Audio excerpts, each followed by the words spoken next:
There's a very famous expression by Sir Isaac Newton. If I have sinned further than others, it is by standing upon the shoulders of giants.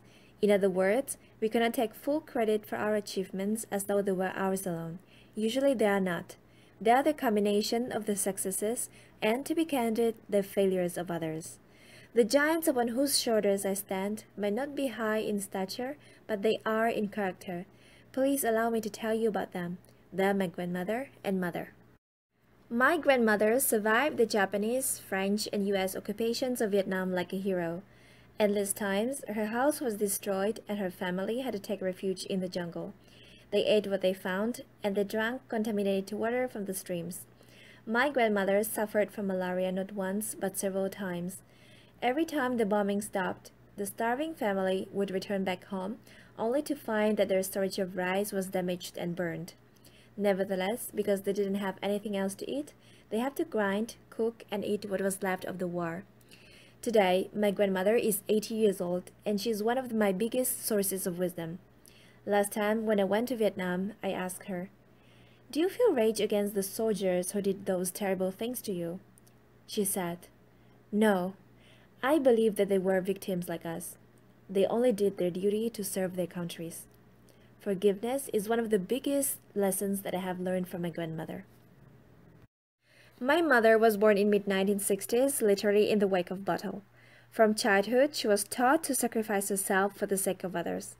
Oftentimes, she went to school on an empty stomach because she ate only egg whites so that her younger sisters, my aunts, could have the yolks, which were thought to be more nutritious. Altruism is both a virtue and a curse for Vietnamese women. In the 7th grade, she was removed from school to enter the workforce to help support the family. At 24, her mother chose a husband for her. So, Mom's first big decision in life was unfortunately her divorce. By then, my grandparents had moved to Czechia in Central Europe, and Mom was told to follow them with her small daughter who stands before you today. Who am I? I am the first generation of my living family who has never experienced war or hunger.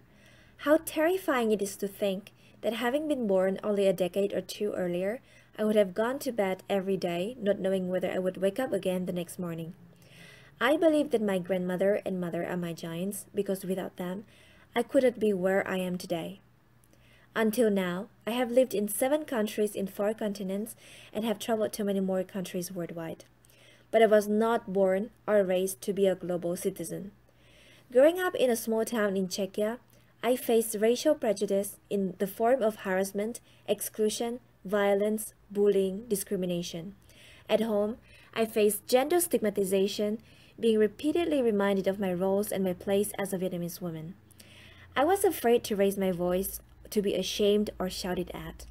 So from a very young age, I have dreamed to see the world evolve to a point at which the way people are treated and perceived does not depend on the issuing country of their passport, the color of their skin, or any other traits that they were born with, but rather on who they really are.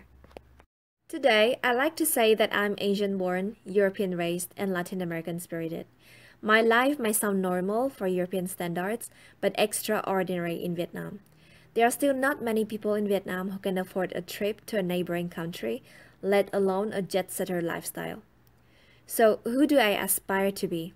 A person who helps the world eliminate inequality and injustice, and who helps her home country to nurture strong global citizens. At the United Nations headquarters in New York City, I heard a speech of Mr. Ban Ki-moon in which he sent this message to the youth. It's important that you become global citizens. Try to cultivate yourselves to become global citizens. You all come from different countries. You're holding different passports, but these passports as your nationalities do not have much relevance or meaning in this world. Therefore, cultivate your vision as global citizens. At that time, I was holding a Vietnamese passport that had a green cover. So I was thinking, if passports and nationalities do not have much relevance or meaning in this world, why do I have such big problems with applying for visas? Why should I be scared that my visa application would be rejected?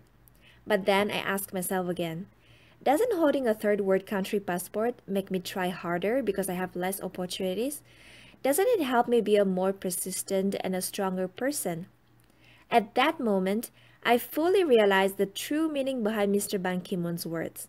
What he really wanted to say was that no matter whether your passport has a green, red, or blue cover, no matter what your nationality is, those facts themselves cannot decide the course of your life. That is something only you can do. You are the only person who can make decisions about your life and its paths. In fact, education and knowledge can take us farther than any passport could do. Do you agree with me? 5 months after listening to Mr. Ban Ki-moon's speech, in August 2015, I created a project with 2 friends to leverage education and to help Vietnamese people become global citizens. We called the project Green Passport Goes Around the World. Why the name? It emphasizes the fact that even with a passport from a third world country like Vietnam, we believe that people can actually travel, study, work, and succeed anywhere in the world. With courage, determination, and goal setting, you can always find a way to move forward. Today, our community has over 25,000 members on social media, and our books have sold tens of thousands of copies, but our project had a rather challenging start. Despite living far away from Vietnam, the live sessions we conducted helped us create strong bonds with the participants. Through the discussions and interactions with young Vietnamese people, we learned firsthand about their needs, about the skills they were lacking, and how we could help them. Now here's the beautiful part. We realized that we could make a huge impact on the lives of those whom we would probably never meet in real life. Working with diverse people helped us create our own definition of global citizenship. For us, global citizenship is not only about how many miles you have gone or how many stamps you have collected, but it is also about how many lives you have touched and changed on your journey. Global citizens have not only traveled to other countries and converse well in foreign languages, but they also have an ability to see the world from different perspectives. They don't always have to agree with those perspectives, but they respect the differences and learn to appreciate them. Global citizenship for us does not mean abandoning one's uniqueness or one's culture by birth. We learn about the world while appreciating our country's history and culture. Global citizens believe in a world free from prejudice and discrimination, where everyone is free to express themselves. They feel comfortable with adjusting to new environments and are not afraid of changes or new experiences. They are not reluctant to deal with obstacles and don't give up easily.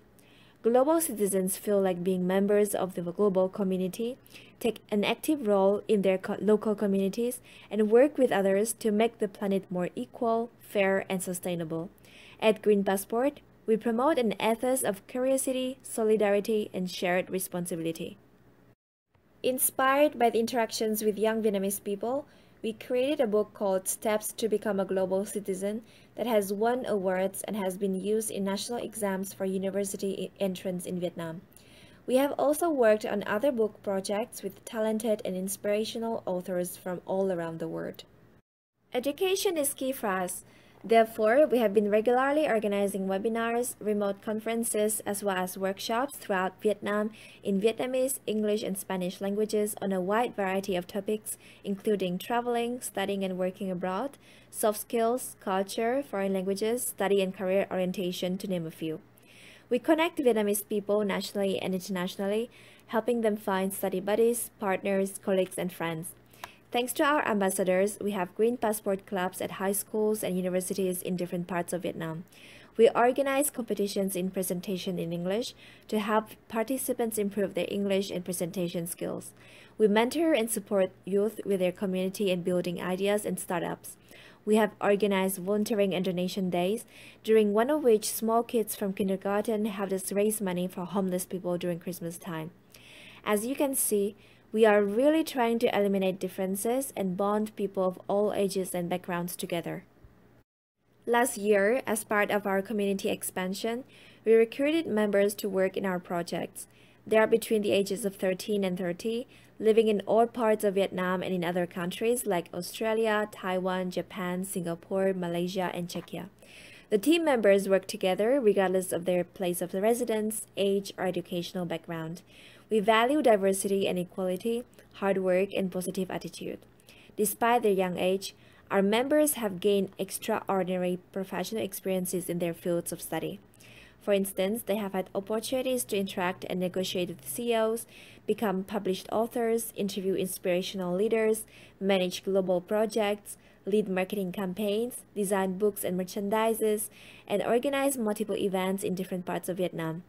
In Vietnam, many companies are still reluctant to give students and recent graduates a chance to prove their abilities. I hope that our project will help change this situation. Beside the definition of global citizenship, our community has also created a list of 77 goals that I am especially proud of. It is a set of core values and commitments that fully define our community culture.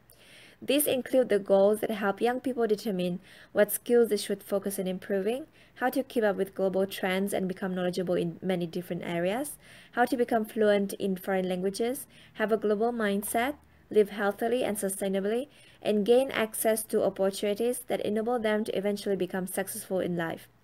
These goals are highly relevant and practical for Vietnamese people. Our commitment to those values has encouraged countless initiatives and voluntary programs with a positive impact on many people. The biggest achievement for me while working on my global citizenship project is to see young people fulfilling their dreams, enhancing their knowledge and skills, getting their dream jobs, knowing how to grab opportunities, and getting out of their comfort zone to travel, study, and work wherever they want. I could continue to paint for you the picture of what our community has done, what we are doing, and what we plan to do. But let's go back to my grandmother and mother. Half a decade after my grandmother's village was destroyed, people are still dying in the ruins of their homes burned to the ground.